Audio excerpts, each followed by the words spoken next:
fans, I've always wondered if Hollywood would ever produce a definitive Beatles biopic.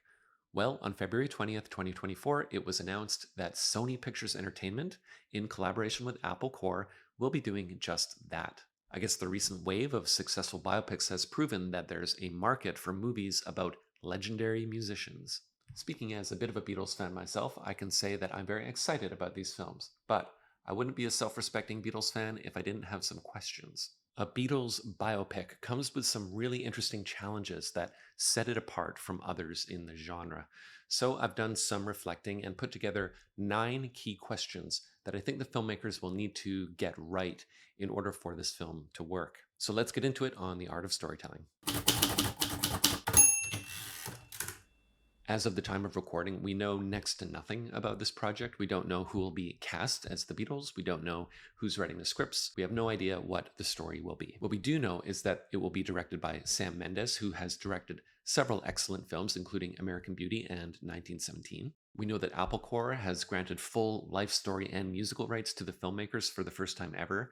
And that's actually a pretty big deal because it suggests that a lot of work has already been done behind the scenes to develop and approve a concept. We know that Paul and Ringo have given their blessings to the project, along with Sean Lennon and Olivia Harrison. And we know that according to the film's producer, nothing is off limits. But surely the most striking revelation is that the story will be told in 4 parts. That's 4 feature films, one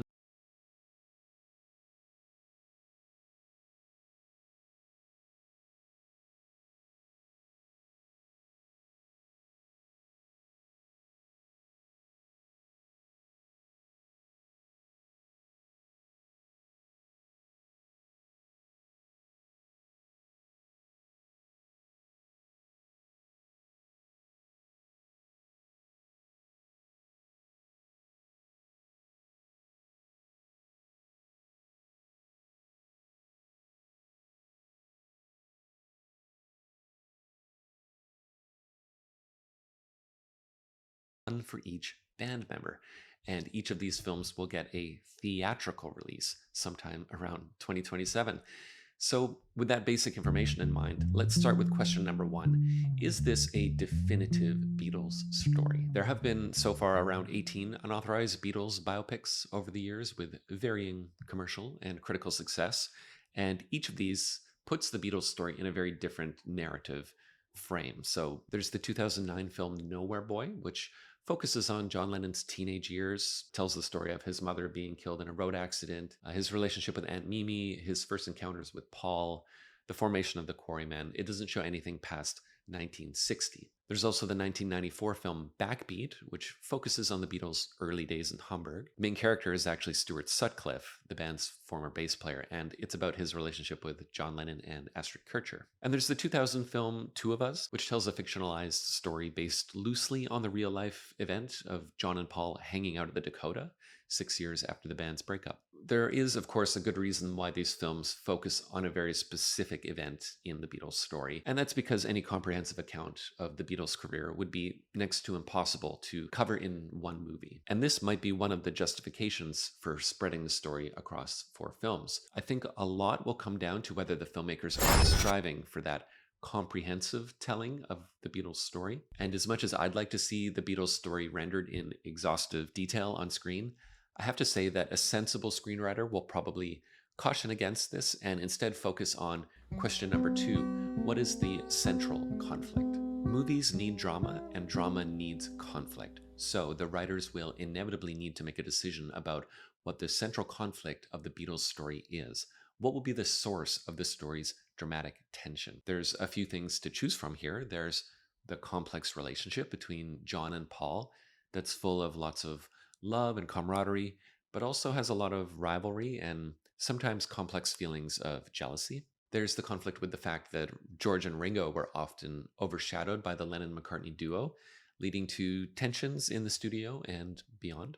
And of course, there's the often vilified Yoko Ono and her purported role in breaking up the band. But we need to remember we're talking about 4 films, and each one will have a different conflict at its core. I think the hardest part about making 4 films is figuring out the motivations for all 4 main characters in all 4 films. Altogether, these movies will have a total runtime that is similar to The Lord of the Rings extended edition. That's an epic scale for any story, and if the audience is meant to consume these films as a single episodic story, the writers will need to write character arcs for the Beatles that can justify that runtime, as well as the purchase of 4 movie tickets in 1 year, which is definitely an untested release strategy. Consider this: what kind of dramatic question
can sustain Paul McCartney's character arc across 4 feature length films?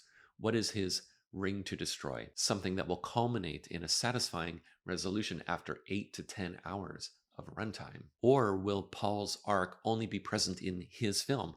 In other words, will his character be relegated to a supporting role in John, George, and Ringo's films, and vice versa for each? That's a really difficult dramaturgical question. And if I was Sam Mendes, that one would keep me up at night. This plugs into question number 3. How will the narrative be structured? We know that the story will have a fragmented narrative across 4 films, and that each film will focus on a single character. So one prediction I think we can safely make is that each film will cover a different time period in the Beatles' career. There's a pretty simple reason for this. It doesn't make sense for all 4 movies to cover the same events. Take the iconic moment when Paul plays 20 Flight Rock for John for the first time. I got a girl with a wrecking machine. When it comes to rocking, she's a queen. I can't imagine that not being in a Beatles biopic, so that would either be in John's film or in Paul's film, but it probably wouldn't make much sense to have it in both films. So it's much more likely that the story will take place in 4 distinct Beatles eras, something like the early years, Beatlemania, the psychedelic period, and the later years. Each of these periods has a different aesthetic quality reflected in things like their hairstyles, their facial hair, their fashion choices, not to mention the transition from black and white to color media, which could be a useful visual device for distinguishing the films. And of course, there's the changing backdrop of the radical cultural transformations that occurred throughout the 60s, in which the Beatles were, of course, very much involved. The challenge is that the separation of the time periods would mean that each period is shown through one Beatles perspective at a time. And that's also a really difficult puzzle to solve. Which Beatles perspective is the best fit for each era? Should John's story carry the first film because he was more of the band leader in those days? Which era should be carried by Ringo's story or George's story? Which Beatles should the series end on? This is one of many dilemmas introduced by the separation of the Beatles into 4 individual stories. You know, on one hand, it seems like a good idea to give each character his own movie, but the thing about characters is that they don't exist in a vacuum. It's their relationships with the other characters that define them. I'm reminded here of Disney's harebrained decision to give Han, Luke, and Leia their own character focus in episodes 7, 8, and 9, respectively. It's like some genius studio executive figured out that, oh, there are 3 legacy characters and 3 new films, and that's the same number, so it should be organized that way. And of course, that decision was disastrous. To be fair, it was probably made out of respect for those characters, with the thinking being that each character deserved their own film. But you can see the fallacy here. It's not the characters we love, it's their relationship to each other that we love. And not putting Han, Luke, and Leia on screen together was probably one of the biggest mistakes in film history. And I can't help but think that maybe that same fallacy might be lurking in the idea of splitting up the Beatles. So let's shift gears slightly with question number 4. Will the film strive for realism? This question is especially important for films that deal with real historical events, especially those that are relatively recent and therefore firmly planted in the cultural imagination. Plenty of biographical films have this problem. A good example is the 2013 film Jobs, in which the filmmakers recreate Steve Jobs' first introduction to the iPod. The problem is that the image of the Steve Jobs product announcement is so culturally entrenched that if he wasn't wearing white sneakers, blue jeans, and a black turtleneck, it wouldn't be a Steve Jobs product announcement. All I'm saying here is that the filmmakers were bound to certain production choices in that scene because the audience has expectations. Now consider the Beatles playing the Ed Sullivan Show for the first time, a major milestone in their career. You, the audience, have seen that image many times. You know exactly what Ed Sullivan looked and sounded like when he introduced them. The Beatles! You know exactly what the stage looked like. You can already play that movie in your head. If the filmmakers want to represent this event in the film, they'll have to decide whether they're aiming for a faithful recreation of that familiar image. It doesn't sound like such a huge challenge, but this problem is greatly compounded with the Beatles, whose image is culturally ubiquitous. If John Lennon isn't wearing a brown fur coat on the rooftop concert, that will be wrong. If they don't have mustaches when they're recording Sgt. Pepper, that will be wrong. If Paul's mop top doesn't shake with the precise amount of vigor, I'm walking out of the theater. But you see what I'm saying here. It's not that the film must conform to those audience expectations. It's only that the film might suffer under the incredible weight of the responsibility that comes with faithfully representing the uniquely familiar image of the Fab Four. Question number 5. What are the defining Beatles moments? If we assume that the film will tell something approximating a definitive Beatles story, then what are the pivotal story moments?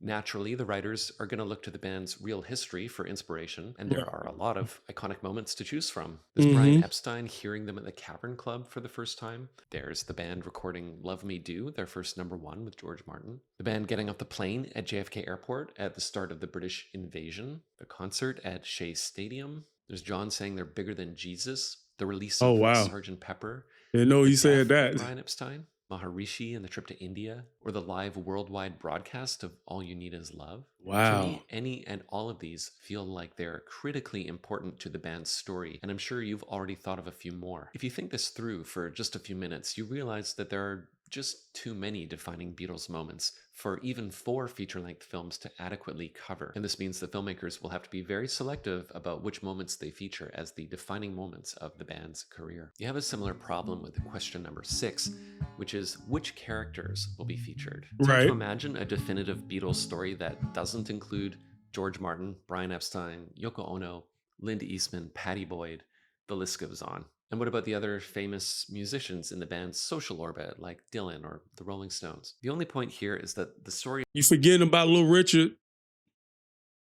Little Richard better be in it. ...of the Beatles involves many people who were not in the band, but who also feel essential to the story. And Billy, if you include too. one, you kind of need to include the other. So, for example, it wouldn't make much sense to have George Martin in the film, but not Brian Epstein, or Yoko, but not Linda. There will inevitably be controversy and politics surrounding this question, and that could pose a threat to the integrity of the story. Question number 7 is a doozy. Which songs will be featured? Now, this one might seem like I'm getting off track talking about the story, and with any other biopic, I would agree with you. But part of what I'm arguing in this video is that the Beatles are different in this way. Let me put it to you like this. If you had to give the Beatles biopic a song title as its film title, which song would you choose? The Queen biopic is called Bohemian Rhapsody, no brainer. The Elton John biopic is called Rocket Man, makes total sense. The Johnny Cash biopic is called Walk the Line. Yeah. You see what I'm getting at here. With most artists, there's usually a song or an album or a lyric that symbolizes their career and legacy. This doesn't work as well if you try it with the Beatles because their career is so expansive and multifaceted that it's impossible to characterize it in one way. They produce music in every genre you can imagine. There isn't much aesthetic common ground between Twist and Shout and Tomorrow Never Knows. Their musical and artistic range is much greater than people like Elvis or Elton John, and that's not to diminish those artists or their music in any way. It's just that Elvis never experimented with a sitar or mixed tape loops of carnival sounds into his records. The Beatles pushed the boundaries of their art form, and that means they don't fit neatly into a box. And movies are all about fitting things into a box. Again, you can see the rationale for splitting the film up into 4 films here. So maybe they're thinking film 1 is called From Me to You, and film 4 is called Come Together or All You Need Is Love. And this would help to give the audience a sense of the artistic evolution of the band, and Yeah. that might work. But my main point here is that the Beatles story is much more about their music and their art than it is for any other comparable artist who might get a biopic. The thing that makes their story interesting isn't the drama between the band members, or their various love affairs, or their battles with drugs, or their struggles with fame. The thing that makes the Beatles interesting is their music and their process for making that music. They were artists and innovators first and foremost, and any film that is intended to honor their legacy should go pretty deep into the subject of how they wrote, performed, and recorded their music. And if A Day in the Life doesn't make the cut, I'm walking out. Now, question It's, it's been a while since I stopped, but then I thought about it. I was just like, yeah.